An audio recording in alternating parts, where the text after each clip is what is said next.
You don't want an equal partner. Okay. You want to be the captain. She's got to be your executive officer. If you try to have an equal partnership, it's not going to work out. She's going to it's just not going to work out, right? What's going to happen is you're going to end up deferring to her. You're going to want her buy-in on everything. You're going to end up making her the decider, and that's going to put her at a higher value than you, and that's going to make her question the relationship because of her hypergamous nature. She's like, wait, why is this guy always deferring to me? Why can't he make decisions, right? It's so that's going to mess up a lot of the stuff. So you've got to be perceived, and I'm talking about perceived here, right? And some women won't think that you're higher sexual market value, but other women will, right? Like that's a part of the dating process is testing for interest, testing a woman's ability to follow your lead, right? A lot of guys don't do that. They rush into marriage and then they find out all this shit on the back end. And they're like, why isn't my relationship working? Right. Anyway, so that disparity, right, it impacts the security in the relationship. If you have a higher sexual market value than her, like 2 to 1, that's what Rollo argues is the ideal is 2 to 1. He argues like a 4 to 1 is unrealistic and a lot of expectations. He says the only time you typically see that is guys who like marry a woman and then get a lot of status and fame. Like maybe they make it big in Hollywood and then they're with like the average Jane that they met before they got famous, right? That's where you see like a higher 4 to 1 type ratio. Not really a realistic situation in most circumstances, but a 2 to 1 is pretty easy to come by, right? Well, that 2 to 1 ratio is going to make her feel safe and secure in the relationship, and you're going to know that you have other options, right? Whether you exercise them or not, that's up to you. And then hypergamy, it's a game of perception, right?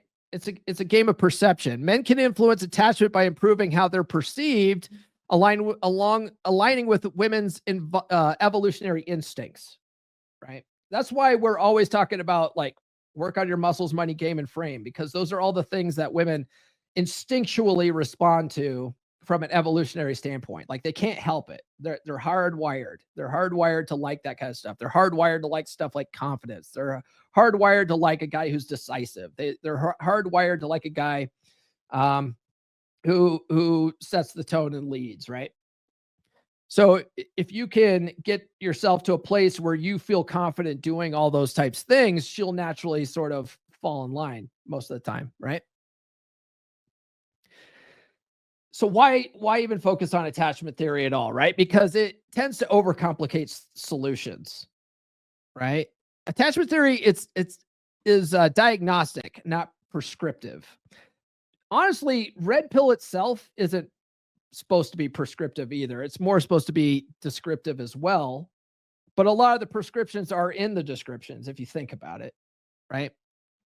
So, but understanding attachment styles, it can help identify problems. It doesn't provide actionable solutions. It's like, okay, your wife's avoiding you. What do you do about it? Right? How do you get her to come around? How do you get her to respond well? Right?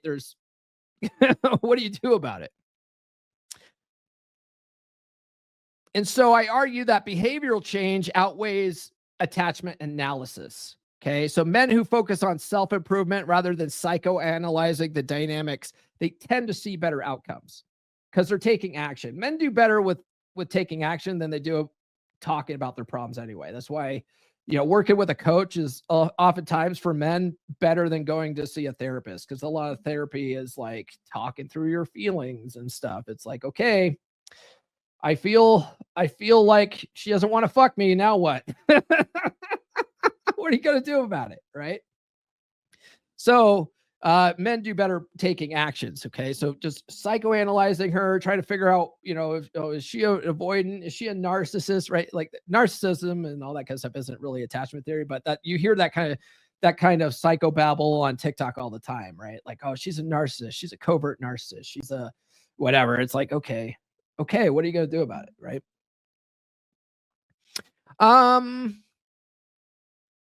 And then attachment theory can lead to paralysis by analysis. Okay. So the overemphasis on theory detracts from actionable strategies like increasing sexual market value.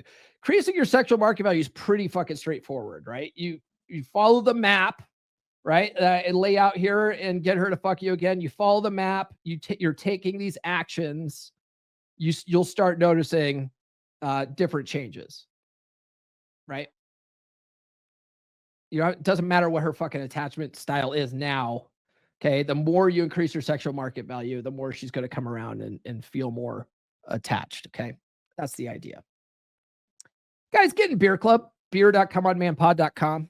It's a good group of dudes. We have about, we have over 50 guys in there right now. They're all in there swapping notes and leveling up in various areas of the life. Some guys are working on relationships. Some guys are working on dating. Some guys are just working on losing weight. It's a good bunch of guys. They're all studying this stuff.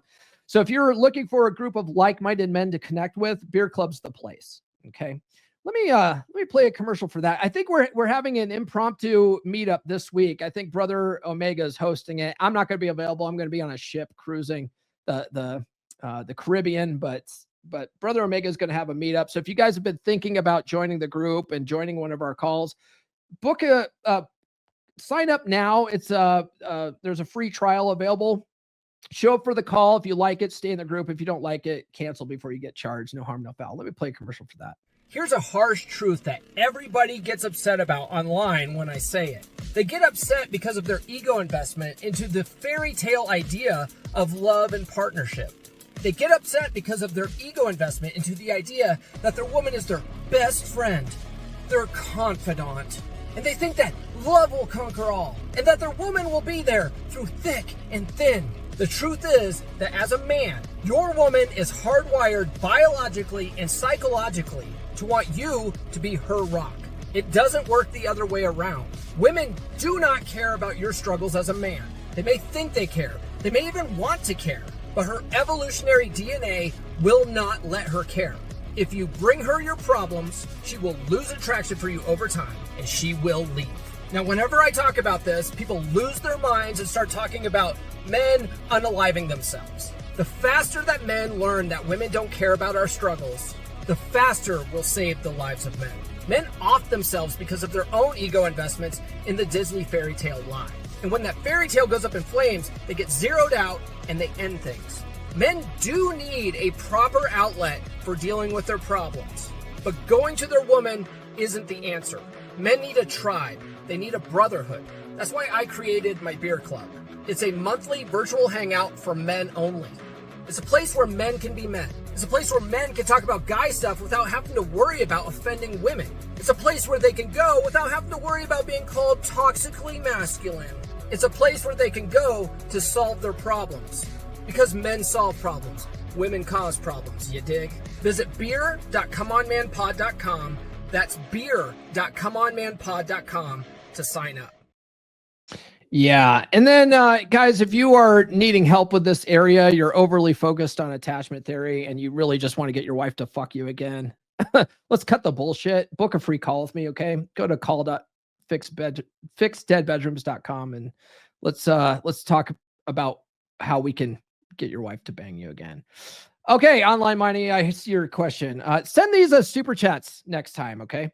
I'm good on paper and real life results don't match. Any thoughts? Well, what do you mean you're good on paper? What does that mean?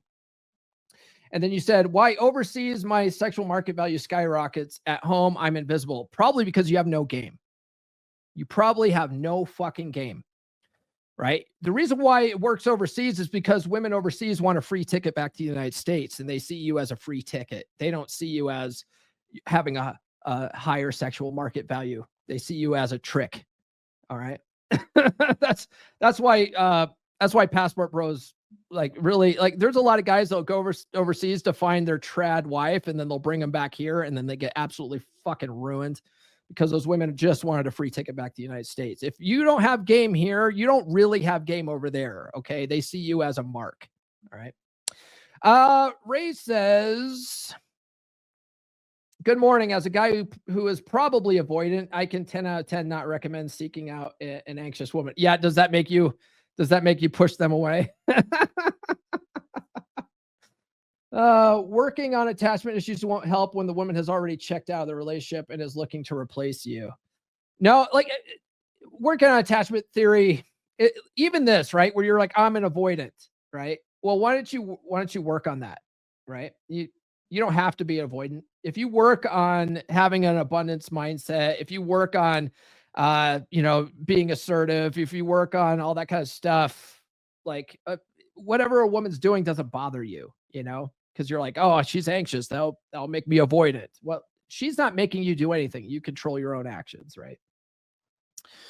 Anyway, the fluctuation of sexual market value in relationships. So sexual market value is dynamic, not static. A man's sexual market value can increase or decrease based on fitness, career, and confidence, impacting the dynamics, right?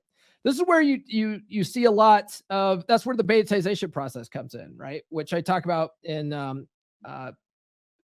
She's Made You Weak, the free ebook. But guys start off sort of as a relatively confident guy, something going on. Basically, you were able to attract her in some way. And then she's able to manipulate you into being a beta provider workhorse over time. And because she's doing that, she's slowly lowering your sexual market value to a place where she doesn't find you attractive anymore. She doesn't want to fuck anymore. Right? Your sexual market value is not static. You're not always the high value man that she once saw you as, if you can't maintain that in the long term by having good game and frame and all that kind of stuff that we talk about. So a high sexual market value mitigates attachment issues, right? Others are less likely to exhibit anxious or avoidant behaviors when they perceive the man as high value. Right. When they want to be around you and you make them feel safe and secure in the relationship because of your high sexual market value, they tend to chill out a little bit, relax into their feminine a little bit more. Right.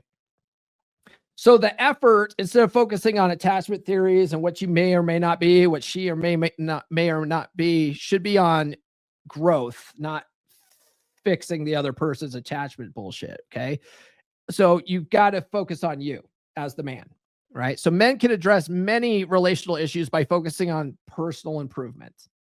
That's largely what we're doing here with the male action plan. Is we're working on self-improvement, working on ourselves, working on our muscles, money, game, and frame. That being able to like communicate, right? Communication, that is a part of game. It really is a part of game. Power dynamics and relationship stability. So power comes from needing less, right? The person with a higher sexual market value is less dependent, creating a healthier dynamic. This goes into the cardinal rule of relationships, which is whoever needs the other person the least has all the power in the relationship, right? You got to think about, like, if you look at either your current relationship or your past relationships, who do you really think needed the other person the least? Or in your current relationship, who needs the other person the least? Think about that for a minute, right? If you could honestly say right now that, no, I definitely need my wife more than she needs me right now, she has all the power in the relationship, right? You go to set boundaries, she's going to disregard them because she has no respect for you, right? That's where you have to regain that sexual market value. You have to get things back to the beginning of the betaization process because you've let things slip. New episodes every Monday, Wednesday, and Friday. Subscribe now.